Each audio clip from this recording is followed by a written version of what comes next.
नमस्कार, संतोष की रिपोर्ट में आप सबों का स्वागत है। वाह भाई वाह, एक ऐसा खिलाड़ी जो बिहार में राजनीतिक जमीन तलाशने आया था, वो इस तरीके से पूरे बिहार की राजनीति में बवंडर खड़ा कर देगा, किसी ने सपने में भी नहीं सोचा होगा। सम्राट भाई तो इतना स्मार्ट निकले, उस राकेश को भी खोज लिए, जो राकेश हाजीपुर का है। शिल्पी गौतम कांड में उसको खोज हो रहा था, बर्फ बेचने वाला था। मतलब शिल्पी गौतम के बारे में उस घटनाक्रम के तह तक इनको जानकारी है कि उस प्रशांत किशोर तो कंफ्यूज कर गया, अरे वो राकेश हम नहीं है। यही प्रशांत किशोर का वो कह सकते हैं कि जलवा है, जिस जलवा की वजह से आज देखिए सम्राट चौधरी जो हमेशा दहाड़ता रहा है, सम्राट चौधरी जो हमेशा एक अलग छवि के सहारे सियासत करता रहा है, चाहे वो नीतीश को लेकर हो, चाहे लालू यादव को लेकर हो, हमेशा वो आक्रामक रहे हैं। उनके चेहरे से एक अलग तरीके का तेज झलकता था। मतलब हमला करता था तो लगता था कि हाँ, कोई शेर का बेटा हमला कर रहा है। लेकिन आज जिस तरीके से भीगी बिल्ली की तरह, गीदड़ की तरह चेहरा पर वो कहाँ गया वो चमक, आज गिरगिरा रहे थे, बिलबिला रहे थे, देखकर हम भी हैरान रह गए कि क्या हो गया सम्राट बाबू। धारने वाले उनकी दहाड़ कहां से चली गई। और बगल में विजय चौधरी खड़े हैं, विजय सिन्हा, जरा उनका भी थोड़ा फेस देखिए कि किस हाल में है, किस तरीके से उनके चेहरे पर भी दिख रहा है। वो चेहरा पर जो दिख रहा है वो अंदर से दिख रहा है या फिर सिर्फ दिखाने की कोशिश है। कई तरह की सियासत अब बीजेपी में चलनी शुरू हो गई है और खेला होवे, जल्द ही खेला होवे।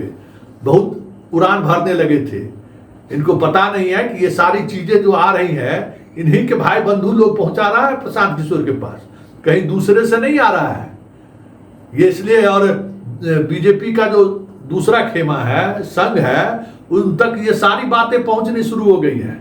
और सिर्फ शाह और मोदी के सहारे अब बीजेपी नहीं चलती है। बीजेपी अब सर्वानुमति को लेकर चलने की कोशिश शुरू कर दी है और संघ डंडा लेके घूमना भी शुरू कर दिया है। तो शाह की जो ये खोज है, जिनको एकदम सब कुछ लगा कर रखे हुए थे, जरा देखिए किस तरीके से आज प्रशांत किशोर के सवाल के बाद जब मीडिया ने इनको घेरा तो मिमिया रहे। जरा देखिए और उनके चेहरे के भाव को पहले देखिएगा, जो इन पर आरोप लगाया गया था, कह क्या रहे हैं जरा देखिए, फिर हम उस पर बात करेंगे। क्योंकि इनसे प्रशांत किशोर ने ये नहीं कहा है कि हाँ आपको फंसा दिया कि छुड़ा दिया, ये सवाल ही नहीं है। अरे आप जो 95 में जमानत लिए, उसमें जो आपने जो साक्ष्य दिया वो गलत है क्या? वो साक्ष्य के बारे में जो चर्चा कर रहा है, क्या वो गलत? उस पर क्यों नहीं बोलते हैं भाई? सवाल तो ये है ना कि आप 95 में जो दिए कि हम 15 बरस के थे, मैट्रिक फेल हुए थे, जिस सर्टिफिकेट की वजह से आपको जमानत मिला, आप कहिए कि जमानत नहीं, गलत बात है ये। हमको उस सर्टिफिकेट के आधार पर नाबालिग की वजह से हमको जमानत नहीं मिली है कि ये सवाल ये है ना।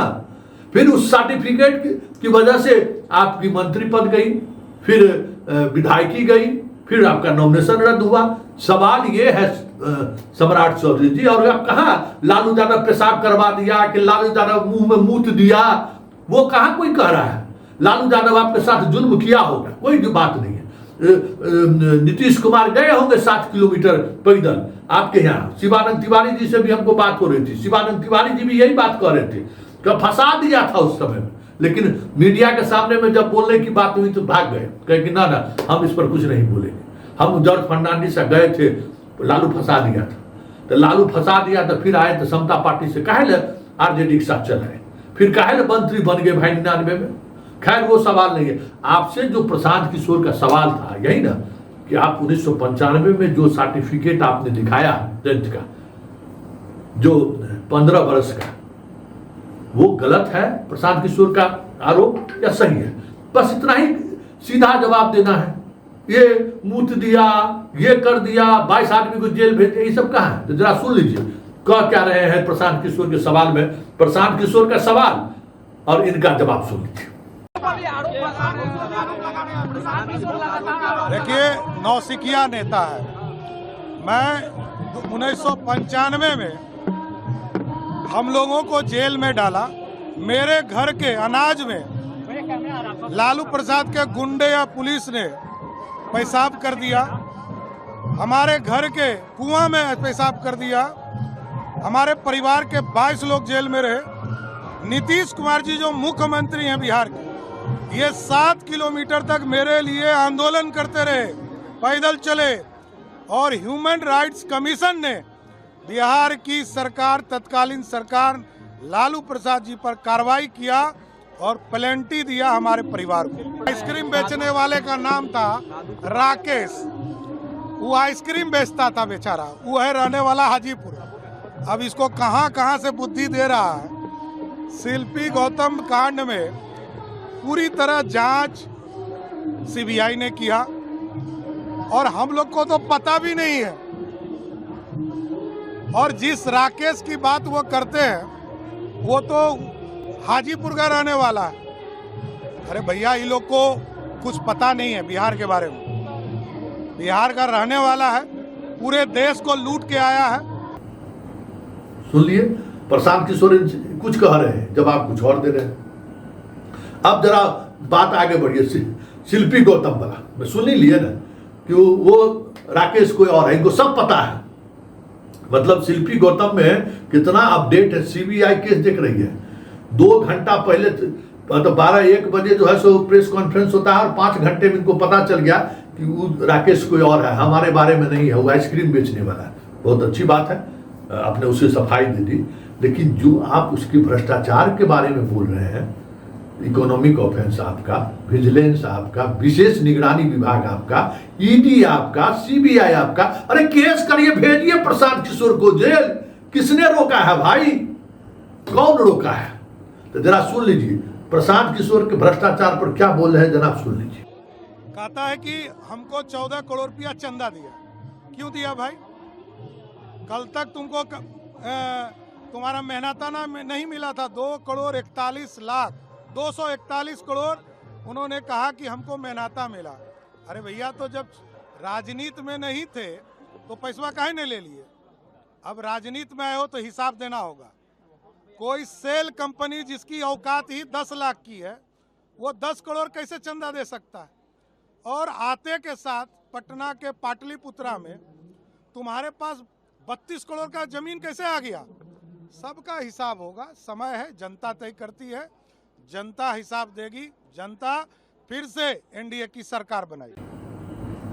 सुन लिए, ये भी अब अशोक चौधरी की तरह जो है ना जनता की अदालत में जाएंगे, क्योंकि सब कुछ पकड़ी गई है, उसका कोई जवाब ही दे नहीं सकते हैं।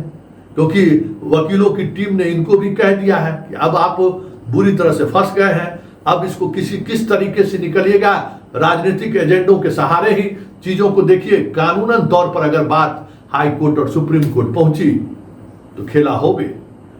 पूरी थाली जो परोसी गई थी प्रधानमंत्री की तरफ से, गृह मंत्री की तरफ से, बिहार के कद्दावर नेता के रूप में जो इन दोनों ने इनको पेश किया था, गए कोर्ट तो बात खत्म है। इसलिए ये भी अब जनता की बात करने लगे हैं। खैर, सवाल वो नहीं है। सवाल ये है कि एक ऐसा व्यक्ति जो 2-2.5 साल पहले ही बिहार की धरती पर पहुंचा और राजनीति की शुरुआत की, 2.5 साल की राजनीति में जिस तरीके से पूरे बिहार की राजनीति में बवंडर खड़ा कर दिया है, ये तय मानिए 2025 के चुनाव का परिणाम कुछ भी हो, लेकिन इतना तय है कि आने वाले समय में बिहार में जेपी की तरह बड़ा राजनीतिक आंदोलन की शुरुआत हो जाए तो कोई बड़ी बात नहीं होगी, क्योंकि पृष्ठभूमि उसी तरीके से बढ़ रही है।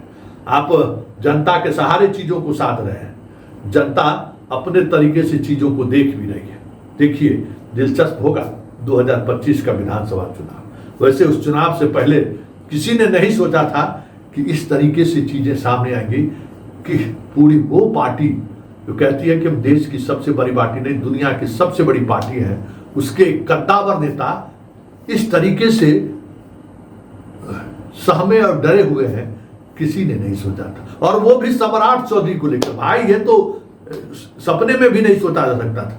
दहाड़ता हुआ वो आवाज आज कहां भीगी बिल्ली की तरह सिसकियां छोड़ रहा था। हैरान करने वाली बात।